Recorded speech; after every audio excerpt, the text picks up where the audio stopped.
सावन में कावड़ियों की सेवा करती गरीब सास बहू। शिवन्या बेटी, जल्दी से सारी तैयारी करो, बहू कभी भी आती ही होगी। ओफो माँ, आप क्यों इतना परेशान हो रही हैं? सारी तैयारी हो चुकी है। और शिवजी की पूजा की भी सारी तैयारी हो चुकी है ना? मैं नहीं चाहती कि उनकी पूजा में किसी भी तरह की कोई कमी हो। माँ, फिक्र क्यों कर रही हो? मैंने सारी तैयारी कर ली है, अब बस भाभी के आने का इंतजार है। गौरी और उसके परिवार के लिए आज बड़ा ही खुशी का दिन होता है, क्योंकि आज गौरी के बेटे शिव की शादी होती है। पूरे परिवार में खुशियों का माहौल होता है। गौरी, उसका सारा परिवार अपनी बहू का बड़े ही प्यार से स्वागत करता है।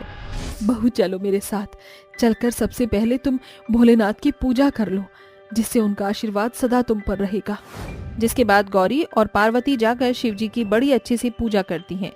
गौरी एक पूजा पाठ वाली औरत होती है और गौरी की बहू पार्वती भी पूजा पाठ में बड़ा ही विश्वास रखती है। गौरी और पार्वती रोज सुबह श्याम मंदिर जाकर भोलेनाथ की पूजा किया करती थीं, जिससे उनके घर में हमेशा शांति बनी रहे। गौरी का परिवार बहुत गरीब परिवार होता है, लेकिन फिर भी वो भोलेनाथ की पूजा में किसी भी चीज की जरा भी कमी नहीं होने देते हैं। ऐसे ही समय बीतता है और सावन का महीना शुरू हो जाता है। देखो माँ, सभी लोग कांवड़ लेकर जा रहे हैं। मुझे सावन के महीने की सबसे अच्छी बात लोगों को कांवड़ ले जाते हुए देखना लगता है। सही कहा आपने दामाद जी, मुझे भी लोगों को कांवड़ ले जाते हुए देखकर बहुत ही अच्छा लगता है। ये लोग कितनी मेहनत करते हैं ना, जाने कहाँ कहाँ से लोग आते हैं। इन्हें कितना चलना पड़ता है, कितनी चोट भी लगती है, फिर भी ये लोग हार नहीं मानते। काश हम लोग इनके लिए कुछ कर पाते। माँ जी, क्यों ना हम कांवड़ियों के लिए ठहरने का और उनके खाने पीने का इंतजाम करें? पार्वती बहू, ये तो बहुत अच्छी बात बताई तुमने, लेकिन इन सभी इंतजाम के लिए बहुत पैसों की जरूरत पड़ेगी और हमारे पास तो इतने पैसे हैं ही नहीं कि हम कांवड़ियों के लिए कुछ कर सके। माँ, क्यों ना हम एक काम करें, हम आज से ही अपने खर्चे कम करें। हम कोशिश करेंगे कि कम से कम पैसे खर्च कर सकें। अगर हम ऐसा करते हैं तो हम अगले साल के सावन के लिए पैसे जोड़ लेंगे, फिर हम कांवड़ियों की सेवा कर सकेंगे। शिव बेटा, ये तो तूने हमें बहुत ही अच्छी तरकीब बताई है। हम आज से ही अपने खर्चों को कम करेंगे। पूरे परिवार को शिव की तरकीब बहुत ज्यादा पसंद आती है, जिसके बाद पूरा परिवार कम से कम में खर्चा करने की कोशिश करता है। कम खर्चे करने की वजह से सबको बहुत सारी परेशानियों का सामना भी करना पड़ता है। गौरी, बहुत तेज भूख लग रही है, जल्दी से खाना लगा दो। आप बैठिए, मैं अभी आपके लिए खाना लेकर आती हूँ। ये क्या गौरी, आज तीसरा दिन हो गया है और आज भी खाने में सिर्फ दाल चावल ही है। घर में कोई सब्जी नहीं है क्या? जी, वो मैं इस बार मंडी से सब्जी लेकर आई ही नहीं। अगर उस सब्जी के पैसे हम जमा करेंगे तो अगले साल कांवड़ के लिए वो पैसे हमारे बहुत काम आएंगे। दाल चावल बहुत कम खर्च में बन जाता है, इसीलिए घर में अब सिर्फ दाल चावल ही बनेंगे। गौरी पार्वती भोलेनाथ के बहुत बड़े भक्त होते हैं। गौरी पार्वती के साथ साथ पूरा परिवार भी भोलेनाथ को बहुत मानते थे, इसीलिए वो सावन के लिए पैसे जोड़ने में इतने जुट जाते हैं कि वो सभी अच्छा खाना तक बनाकर नहीं खाते। साड़ी ले लो, रंग बिरंगी साड़ी ले लो। बहन जी, ये साड़ी देखिए, कितनी प्यारी प्यारी साड़ियां हैं। बहन जी, ये रंग आप पर खूब खिलेगा। कितनी प्यारी साड़ी है, देखिए जरा। कितने की है ये साड़ी? बहन जी, सिर्फ 500 रुपए की। 500 रुपए की साड़ी खरीदने से अच्छा है ये पैसे मैं कांवड़ियों के लिए जमा कर दूं। साड़ी तो मैं फिर कभी खरीद लूंगी। शिवन्या साड़ी वाले को मनाकर और अपने मन को मारकर घर के अंदर वापस चली आती है। ऐसे ही समय बीतता है और सारा परिवार अपनी छोटी छोटी ख्वाहिशों को मारकर पैसे जमा करता है और वो समय आ जाता है जब सावन का महीना शुरू होने वाला होता है। सारा परिवार जमा किए गए पैसों से कांवड़ियों के लिए खाने पीने का, उनके ठहरने का और सभी चीजों का इंतजाम करता है। जो कांवड़ वाले उनके यहाँ ठहरते, सारा परिवार उनकी अच्छे से सेवा करता, नरम पट्टी करता और उनका ख्याल रखता, जिसे सभी कांवड़ियां उन्हें दुआ देकर जाते हैं। हर हर महादेव। महादेव तुम्हारा भला करे। तुम लोगों ने हम लोगों की खूब सेवा की है और हमारा अच्छे से ख्याल रखा है। तुम लोगों की जितनी भी परेशानी है वो महादेव जल्द से जल्द खत्म कर देंगे। हर हर महादेव। कांवड़ियों की दुआ पाकर सारा परिवार बहुत खुश होता है। पूरा परिवार बड़ी मेहनत से सारे दिन कांवड़ियों की सेवा करता था। अब पूरे परिवार ने ठान लिया था कि वो हर साल सावन के महीने में कांवड़ियों की सेवा के लिए सारी चीजों का इंतजाम करेंगे, जिसके बाद हर साल पूरा परिवार कांवड़ियों के लिए अच्छे से अच्छे इंतजाम करेगा। मुझे लगता है कि शिवजी की नजर हमारे परिवार पर पड़ गई है। देखिए अब कैसे हम हर साल कांवड़ियों के लिए सभी चीजों का अच्छे से अच्छा इंतजाम करते हैं, जिससे हमें कोई भी परेशानी नहीं होती। शिव जी की कृपा हम पर सदा ही बनी रहे। बहू तो ठीक कह रही है। कांवड़ियों की सेवा करके मुझे तो गंगा जल नहाने का सुख प्राप्त हो गया। ऐसा लग रहा है कि मैंने चारों धाम की यात्रा कर ली हो। मेरा मन तो बड़ा ही प्रसन्न है। इन सभी लोगों की सेवा कर मन को बहुत शांति मिलती है। कांवड़ियों की दुआ से और अपने किए गए अच्छे फल से शिवजी पूरे परिवार से प्रसन्न होते हैं। शिवजी की कृपा पूरे परिवार पर बनी रहती है, जिस वजह से पार्वती के पति शिव और शिवन्या के पति नीलकंठ का कारोबार अब काफी अच्छे से चलने लगता है। और देखते ही देखते कुछ ही समय में इनका कारोबार इतना अच्छा हो जाता है कि पूरे घर की सारी गरीबी मिट जाती है और पूरा परिवार एक छोटे से घर से एक बड़े से घर में चला जाता है। मैं सोच रही थी कि क्यों ना हम इस साल हरिद्वार जाकर वहां पर कांवड़ियों की सेवा करें। पार्वती बहू, ये तो तूने बहुत ही अच्छी बात बोली है। हम जरूर हरिद्वार जाएंगे। जिसके बाद सारा परिवार हरिद्वार जाने की तैयारी करता है और अगले ही दिन हरिद्वार के लिए निकल जाता है। हरिद्वार पहुंचते ही पूरा परिवार कांवड़ियों की सेवा के लिए अच्छे से अच्छे इंतजाम करता है, ताकि कांवड़ियों को किसी भी बात की कोई परेशानी ना हो। माँ देखिए, सभी कांवड़िये कितने ज्यादा खुश हैं। इनकी सेवा कर मुझे बहुत ही ज्यादा खुशी मिलती है। हरिद्वार आकर मुझे तो ऐसा लग रहा है कि जैसे मैं हरिद्वार नहीं स्वर्ग आ गया हूँ। चारों तरफ शिव जी का ही नाम है। मैं तो सोच रहा हूँ कि अगले साल मैं भी कांवड़ लेने जाया करूंगा। कांवड़ियों को देखकर मेरा भी मन करता है कांवड़ ले जाने का। जीजा जी, मैं भी आपके साथ कांवड़ लेने के लिए चलूंगा। ये तुम दोनों बहुत अच्छा कर रहे हो। शिवजी इससे जरूर प्रसन्न होंगे तुमसे। जिसके बाद अगले साल से शिव और नीलकंठ कांवड़ लेने जाया करते थे और बाकी का सारा परिवार कांवड़ियों की सेवा में लग जाता था।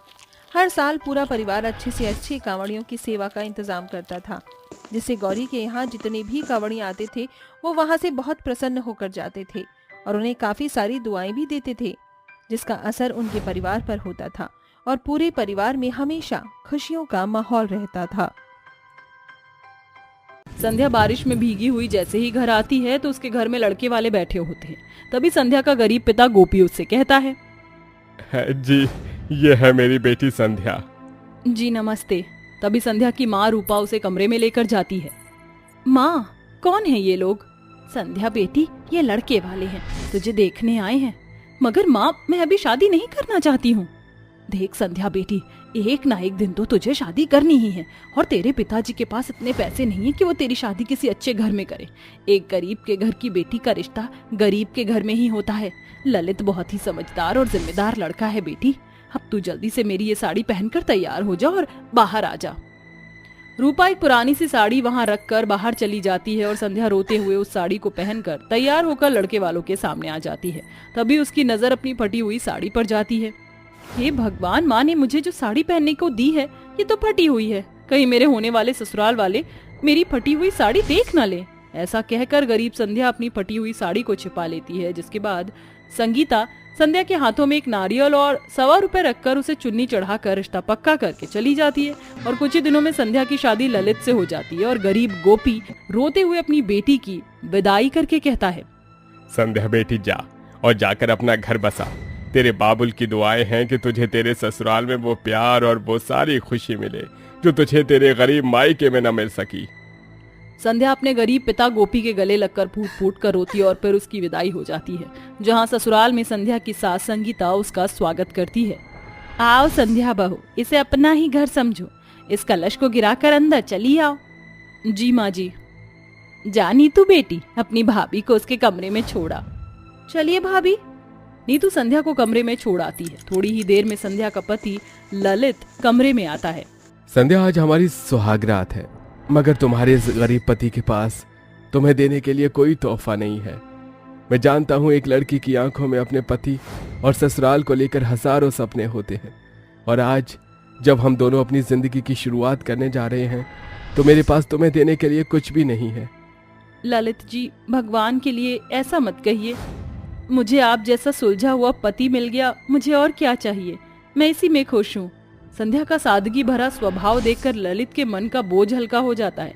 संध्या ने अपने मायके में गरीबी देखी थी, मगर अपनी शादी के बाद की जिंदगी को लेकर उसने बहुत से सपने देखे थे, जिसे भूलकर वो खुद को अपने गरीब ससुराल में ढाल लेती है।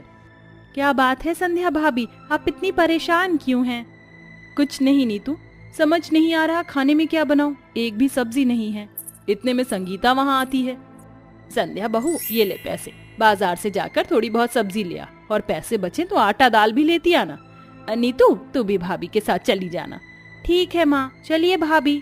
दोनों ननद भाभी बाजार चली आती हैं। तभी संध्या की नजर साड़ियों की एक दुकान पर जाती है। कितनी प्यारी साड़ी है, मगर मेरे पास इतने पैसे नहीं है कि मैं इस साड़ी को खरीद सकूं। मैं इसे साड़ी खरीदने पर खर्च भी नहीं कर सकती, क्योंकि अभी घर के लिए राशन भी लेना है। अपने ससुराल की जरूरत के बारे में सोचकर बेचारी गरीब बहू अपना मन मार कर राशन लेकर घर लौट आती है। तभी नीतू अपने माता पिता से कहती है, पता है माँ, आज बाजार में संध्या भाभी को एक साड़ी बहुत पसंद आई, मगर उन्होंने वो साड़ी नहीं खरीदी क्योंकि भाभी के पास पैसे नहीं थे। ये सुनकर संध्या के गरीब ससुराल वालों को बहुत बुरा लगता है। अरे जब से संध्या इस घर की बहू बनकर आई है, बस हम सभी के बारे में ही सोचती है, और हम बहू को उसकी पसंद की एक साड़ी भी नहीं दिला पा रहे।